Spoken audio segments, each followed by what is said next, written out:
अल्लज़ीना यनक़ुज़ूना अहदल्लाहि मिन बादि मीसाक़िही व यक़तऊना मा अमरल्लाहु बिही अन यूसल व युफ़सिदूना फ़िल अर्ज़।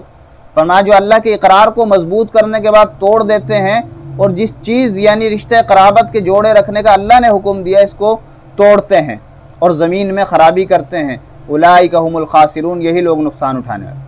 अब यहाँ अल्लाह के अहद से मुराद क्या है? मुफस्सिरीन ने लिखा है कि अल्लाह के अहद से मुराद यहाँ वही अहद मुराद है जो अहद अलस्तु कहलाता है।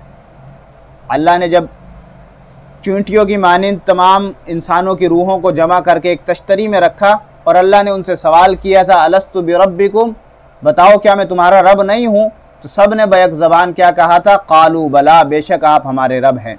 तो दुनिया में आने के बाद हम अल्लाह के उस वादे को भूल गए। तो फरमाया ये वही अहद है, अहद अलस्तु। आलम अरवाह में अल्लाह ने जो इंसानों से अहद लिया था ये वही अहद है।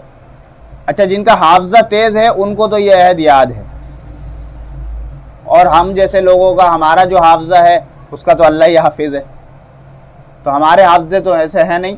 हज़रत अली मुर्तज़ा रज़ी अल्लाह ताला अन्हो और हज़रत सुहैल बिन अब्दुल्ला तस्तरी रहमतुल्लाह अलैह, ये एक बुज़ुर्ग गुज़रे हैं, ये दोनों हज़रात फरमाते हैं हमें अहद अलस्तु याद है, अल्लाह ने जो अहद लिया था आलम अरवाह में हमें वो याद है। तो इन हज़रात को अल्लाह ने हाफ़ज़े बख्शे थे।